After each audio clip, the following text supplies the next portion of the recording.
alaikum. Guess what today is? Hold up. I think I got both of them there. Guess what today is? Today is day 30 of 30 days of life. Today is day 30 of 30 days of life. On December 1st, I came on and I told you guys that I would come live every day for 30 days. And I did it. Today is day 30 of 30 days of life. Today is day 30 of 30 days of life. Assalamu alaikum, and thank you for tuning in once again. So, if you don't know who I am, my name is Mubaraka Ibrahim, and it is very nice to meet you. Thank you for tuning into my live video on day 30 of 30 days of life. Let me see. Hey, Instagram, we are talking about, because I can't put a title on Instagram, we are going to talk about goals, and are you asking Allah or God for too much? That is what we are talking about today. So, if you are tuning in, give me a hey, hello, how you doing? Tell me where you are tuning in from, because I love the fact that social media makes the world a little teeny ball for us, and we can touch our tentacles everywhere. So, today is day 30 of 30 days of live videos on Facebook. If you have missed any of my lives over the last month, then you can go to the video section of this page and click it, and then it will give you all of the videos that are kept on that page. Today is a day where you're going to find out what's next. So I won't be live every day, but I will be live consistently, and I have some awesome programs coming up that I would love for you to join me in. So one of the things that people have been talking about a lot, myself included, is the fact that we are not just starting a new year, but we are starting a new decade. So that actually makes people a little bit more prone to want to set new goals, a little bit more excited about setting goals, not just for the year, but for the decade. And there's been a lot of reflecting going on over the last month or so. I've been seeing a lot of people that I follow, influencers and non-influencers and everyday people, however that's categorized. I don't know, however you want to categorize that, reflecting over what they've accomplished over the last decade. I think for me, my number one accomplishment is I got all my kids out the house. Hey! No, I'm just joking. I love my kids, I'm just joking. But I am empty nesting. And I'm kind of happy about that. So if you don't know, I have 4 children. They are 19, 21, 23, and 25 years old. So, my big accomplishment in this decade is that I raised them enough for them to be fly the coop and go, little birdie. I actually just dropped my daughter off at the airport earlier today. I'm just trying to adjust my camera so that I can get Instagram in here. I just dropped my daughter off at the airport earlier today for her to go back to California, which is literally across the country. Mona says, no, I'm not. Well, I'm sort of kind of not joking. You're right. Empty nesting has been a really interesting journey. It takes an adjustment, and we're still adjusting, and we're changing stuff around. So we have done things that we would have probably never gotten away with when the kids were home. We took my 2-car garage and we converted it into a personal training studio for me. And the kids are already asking, oh, do you think you'll ever want to rent that out? And I'm like, no, it is my place of business. No, I do not want to rent. And I was telling my husband, I said, I could just imagine if we had done this 5 years ago or even 3 years ago, one of the kids would have probably finagled their way to try to figure out how to convince us to move into it instead of moving away from home. So we actually did that in good timing. And so as we continue to reclaim and reallocate different rooms in the house, if you've been following me for a minute, you know about 2 years ago, the first thing I did is I took one of the rooms in the house and I converted it into my lady lounge. So that was my own room. And so that was pretty significant. But things have changed dramatically for me in this last decade. But the biggest change, I think, has happened in the last 2 years. My husband retired from the police force. My last one went to college. I had kids to get married. I'm now going to be a queen mother in 2020. Some people refer to themselves as a grandma. I will be a queen mother. My daughter-in-law is expecting in May. So there are lots of things that I am looking forward to for 2020. Lots of changes. We took 2019 and we really used it as the ground for a lot of things that we plan on establishing in 2020, both financially, business-wise, all kind of things. Thank you very much for congratulating me. Mona, are you going to be a grandma too? Is that what you're saying too? Hey, Queen Mother's in the house. Queen Mother. And so I took the term Queen Mother from Wakanda. I love the Wakanda movie, not just for the movie itself, but what it represents, what it established, all of the groundbreaking things that it did for Black people. So I really love that movie, but I just love the storyline itself, even if it wasn't written by someone Black, directed by someone Black, produced by someone Black, had it all almost a 99% Black cast. Even if there were more people of other nationalities in it, I just thought it was a great storyline. I love that movie. And in that movie, Angela Bassett's character is the mother of Black Panther, and she is Queen Mother. So I was like, how appropriate. I think I would be called the Queen Mother. So my son is acting like, no, the baby can't call you that. I'm like, I would just whisper to my grandbaby's ear, come to Queen Mother. I'm not paying him no attention. He just got to get with the program. So that is like the biggest thing I'm looking forward to in 2020. But I'm also looking forward to a few things that I'm looking forward to doing some touring with the book, right? You know that my book came out. So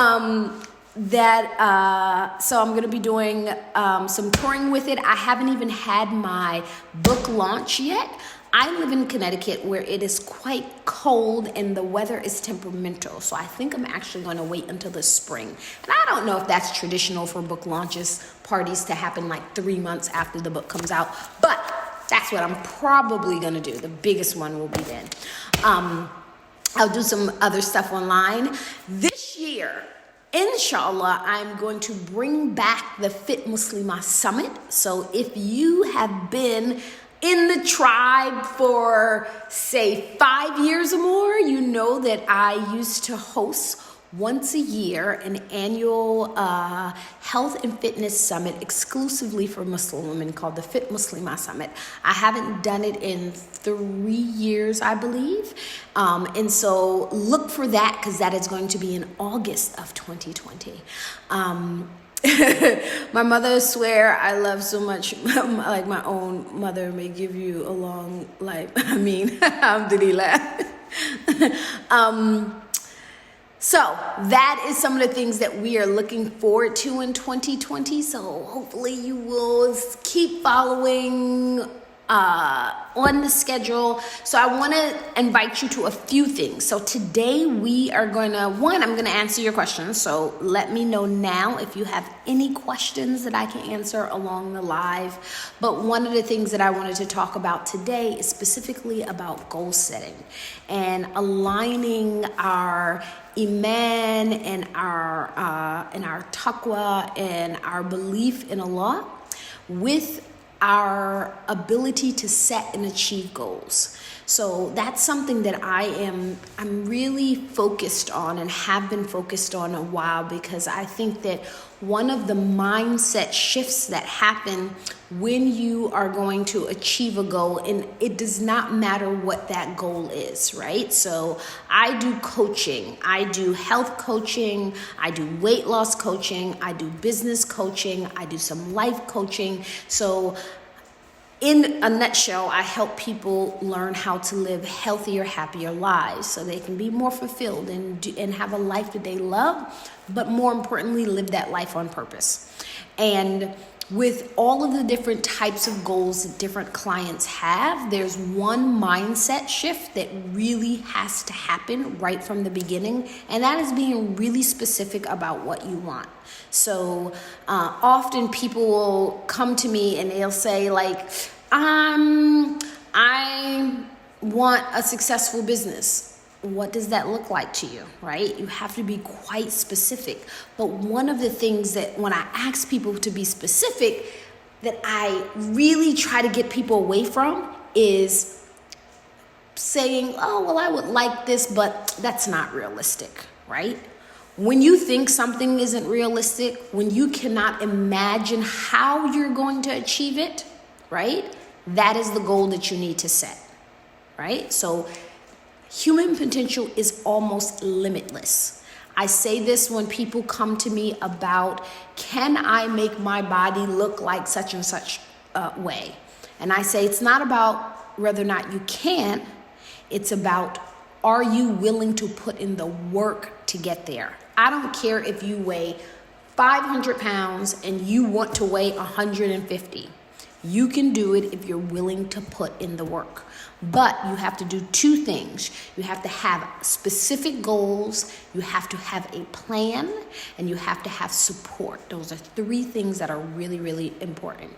And as you go and you make your goals for 2020, make sure that you have those things. Know exactly what you're trying to achieve. Those goals should be measurable. You should be able to know what you want to achieve. And don't limit yourself, because when you limit yourself, you limit Allah. We say that Allah is Akbar, but when we don't feel like we can personally, I don't feel like I have the ability to actually do this thing, then we're saying that it's all our ability and Allah has nothing to do with it. When it comes to goal setting, what we have to remember is that Allah says that when His servant comes to Him walking, He comes towards you running. When you go towards Him running, He comes to you at the speed of light. So when you are making effort towards your goal, you don't have to see how you're going to get to the ultimate goal that you're trying to reach. All you have to do is take the step. There's a saying by Martin Luther King that says, you don't have to see the whole staircase to take the same step. It is the same concept. Many of the concepts, which I always find very fascinating, you know I'm always talking about the science of the Sunnah. What I always find very fascinating is oftentimes when there are really supposedly profound quotes by great people, right? When you look at the essence of the quote, if there is hikmah in it, if there is wisdom in it, we can find that it was already said in Islam. It was already indicated in Islam. It was already created. One of the things that I find really, really fascinating, this is just kind of like what's going on with me. What am I studying right now in terms of personal development is the concept of quantum physics. And in quantum physics, it's all about you don't change your reality until you change yourself. That is literally an ayat in the Quran. Allah does not change the condition of a person until they change what is within themselves, right? So this is really the concept of how Islam teaches us how do we take take control of our lives? How do we change our own personal outcome? How do we ask Allah to shift the qadr? And it does happen. Allah actually rewrites the qadr for us based on our deeds and our actions, right? So it's interesting growing up Muslim, because oftentimes it's funny, because my husband and I was having a conversation with my daughter, taking her to the airport, and some of the difference between me and my husband is I was born and raised Muslim. My parents were Muslim. All of my family is Muslim. My brothers and sisters are Muslim. My husband is the only Muslim in his family. He converted to Islam about 3 years before I met him. And so we're often having these conversations that really look at kind of like the mindset of people who are born Muslim versus the mindset of people who convert to Islam. And it's really interesting from a person that was born and raised Muslim and have raised my children Muslim, and him looking at us from the eyes of someone who converted Muslims and who converted to Islam. And one of the things that he said today, he said that the difference between people that he has seen between many people who convert to Islam versus people who are born Muslim is people who are born Muslim take Islam for granted and they don't study. But people who are converts, and this was very interesting that he said people who are converts are always studying to learn more because they feel like they have to always be up on their game because they are challenged by people who are born Muslim.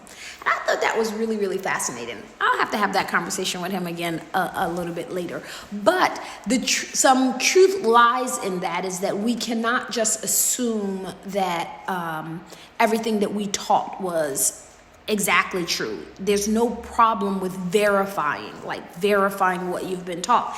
And I started on this train of thought because when I grew up, I was taught, and I went to like Sunday class, that there are certain things that are qadr and you can't change qadr. And one of those things are you're gonna die when it's written for you to die. But then as I began to study my Islam and began to dive deeper into the hadith, I found that this is not true. That we have the qadr of the day that we are going to die, but there is literally actions that you take that Allah will rewrite it for you and extend your life. So Rasulullah sallallahu alaihi wasallam, he said, if you wish for your life to be extended, then maintain family ties. So there's literally actions that we can take that Allah will take into consideration and erase and rewrite the qadr. So he wrote a blueprint of our lives, but it is not written in stone. You can actually do things. You can actually make dua. You can actually take action to determine your destiny. And that is the beautiful thing about Islam, is that it is not written in stone. This is such an important concept when you think about the mindset that you have to have when you are goal setting.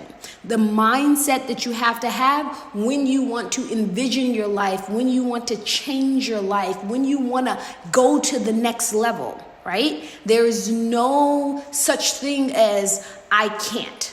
As long as it is not haram, there is no I can't, right? As long as you are staying within the guidelines of what Allah and His Messenger has made permissible, there is no such thing as I can't. There is no such thing as I can't be a millionaire. I can't lose 100 pounds. I can't get the job that I've always wanted. I can't travel the world. You can be and do whatever your heart desires if you put the right intentions, if you put the right actions with the prayer, right? So one of the second important concept, I think, particularly for Muslims in goal setting, is for us to understand that prayer is not just something that we say, an emotion that we go through, right? It's not just wishful thinking. We don't expect, you should not go into your dua expecting to be just the recipient of all of Allah barakah without you doing anything, without you taking any action. Our prayer is a physical action. So much so that the mandatory 5 salah a day, you have to take physical action. It is a physical action. 4 of the 5 pillars are physical action. Allah wants to see you taking that step towards Him so that He can run towards you. He didn't say just sit there and just hold your hands out. Right? That's only one part. The dua is only one part. The dua is the intentions behind the action. It does not stand alone. You have to make the dua, but you have to make the action. The greatest and the most profound and inspiring story is that of Maryam alayhi salam when she gave birth to Isa, to Jesus. Sallallahu alayhi wasallam, right? Allah says, shake the base of the palm tree so that the dates will fall down. She was a woman in labor. If you ever been in labor, you know that shaking the base of a tree, you don't have the strength. You have contractions going on. You got pain going on. She was in so much pain. She asked Allah to just take her life. That's how horrible the pain was. But Allah says, shake the base of the palm tree. And the scholars say the shaking of the tree for her, for Maryam alayhi salam, wasn't so that she could physically make the dates fall. That was what Allah wanted her to do, to show her making effort. And then He made the dates fall. So you should think of all of the things that you want to achieve as the dates falling from the tree. You have to make the effort, and then Allah will cause the dates to come to you. And when we think of our goals as Muslims, no matter what those goals may be, in that mindset, then anything is achievable. Anything is possible. Human potential is almost limitless. It is about how you take action. You can create your outcome. You can recreate what you thought was your future, what you thought was your goals. You can recreate yourself at any time, anywhere. Allah's earth is spacious. He has given us abundance of resources. And it's only about whether or not you have the mindset that truly aligns with your iman, with your faith. We say that Allah is Akbar, but we say that's too much for me to ask. We say that Allah is Ar-Rahman and Ar-Rahim, but then we think, oh, I don't deserve that. When you counter that, you're literally just erasing and countering what you believe in Allah and believe Allah to be. We cannot limit Allah to our small thinking. You have to think bigger. In fact, Rasulullah sallallahu alaihi wasallam, he said that Allah loves loftiness. He loves for us to set lofty goals. He loves for us to ask Him. Not just ask Him for forgiveness, but ask Him for barakah, ask Him for more. Allah loves that we ask Him, particularly that we go to Him. Right? There's a hadith that says that even if you ask Allah for everything that is between the heavens and the earth, it will not diminish His kingdom no more than a needle placed inside of the ocean. Can you imagine taking a needle, putting it in an ocean, bringing it out? It has a few droplets of water. What difference did you make to the ocean? That is the difference that we will make to what Allah has if we ask Him for everything between the heavens and the earth. And He gave each and every one of His creation everything between the heavens and the earth. We will still not diminish His kingdom. So what limits you for asking? What limits you for asking Him for $1 million? What limits you from asking him for the perfect husband, the perfect wife, right? What limits you from asking him for your ability, no matter what age you are, to be a hafiz of Quran or a muhadithin? What limits you?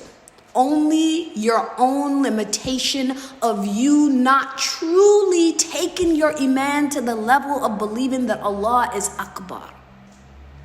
That he is the greatest, and he can give, and he can give, and he will never be without giving us. If he gave us every single day, if he gave you $1 billion every single day, it would not diminish his kingdom. It will not change what he has decreed for this world.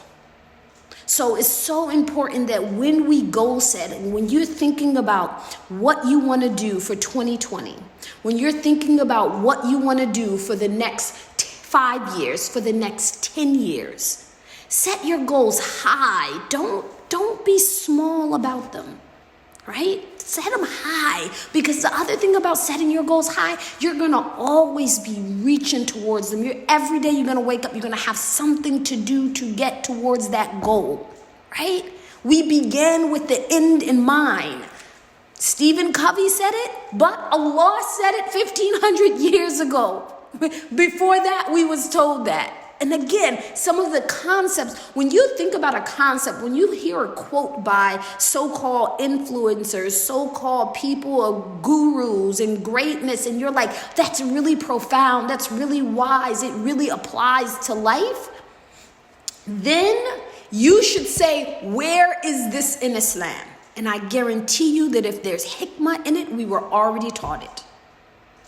Our entire life, every single day, is beginning with the end in mind. The first thing that we do when we wake up is we pray Fajr. We are beginning with the Akhirah in mind. When you go out the door and you put on hijab and you put on your clothes and you make sure that you're dressed properly, you are beginning with the end in mind. Akhirah, Jannah. We do this in everything that we do, but we fail to do it in the little things. Muslims seem to be really good at the big things, right? I want to go to heaven. I want to avoid hell. But if we could take those concepts and we can bring them down to a micro level, right? So if you have downloaded my productivity blueprint, that's one of the concepts that I talk about, right? Every day, you should be planning what by the end of your day. When you wake up in the morning, plan for the end of your day. One of the shifts that I've made this year is I wake up in the morning and I say, okay, what value can I give somebody before the end of the day? Beginning with the end in mind. What value can I give? If you're a stay-at-home mom, how can I help my kids feel more loved today? If you are married, how can I help my wife or my husband feel more appreciated today, right? Start off every day with a goal that you're going to reach by the end of the day. So micro ties, that's my Jesse Jackson word for the day. And if you logged in before and if you heard me talk before, I told you that in our family, we have a rule. You can make up a word, but you just have to recognize that it's a made up word and you call it a Jesse Jackson word because Jesse Jackson is notorious for making up words. That's a little side note. So, microtize.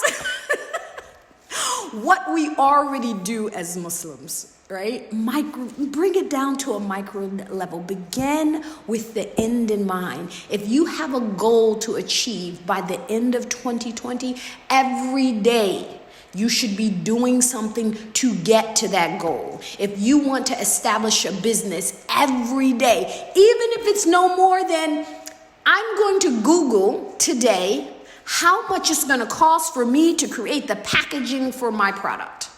Just a Google search.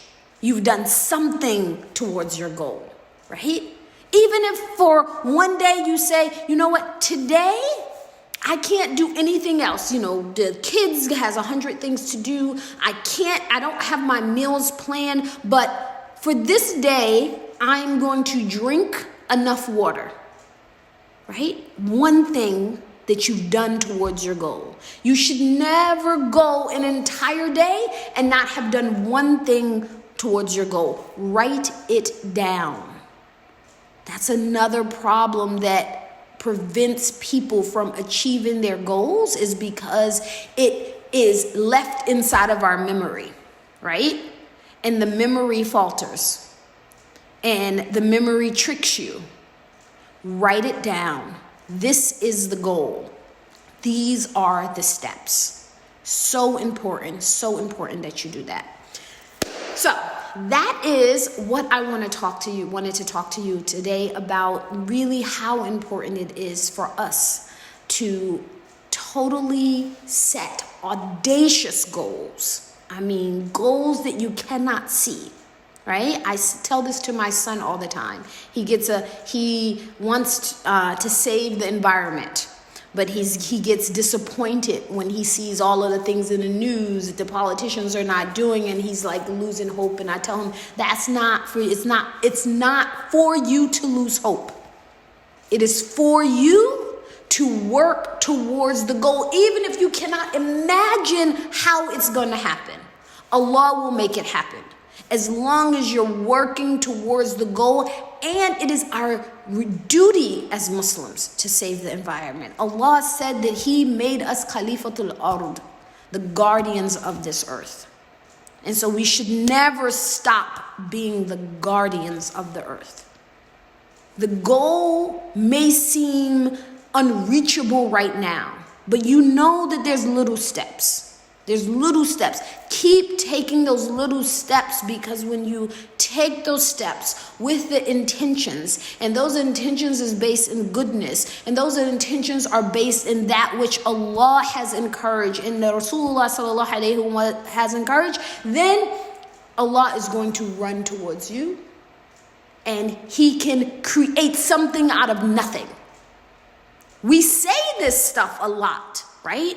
I hear people talking a lot about this. Allah is Akbar. Allah can create something out of nothing. Allah can create, He can destroy, He can restore life. All of these things we say with our lips, but our actions, our mind, our dua, the way we set our goal is not matching the lip service that we're giving. You can't just give lip service. You have to wholeheartedly believe. If you wholeheartedly believe that Allah is Akbar, then you will not minimize Him to what you think is realistic. So don't minimize Allah. Allah has so much for you, and it's just waiting. He's just waiting for you to ask Him for it. Waiting for you to take the step. So inshallah, hopefully this will help you just a little bit in setting your goals for 2020. We have about 48 hours left. 48 hours left. Today was day 30 from my live. If you found any benefit from this, do me a favor and subscribe to my lives. I will be here once a week in 2020. Well, actually twice a week, because I have my radio show on Wednesday.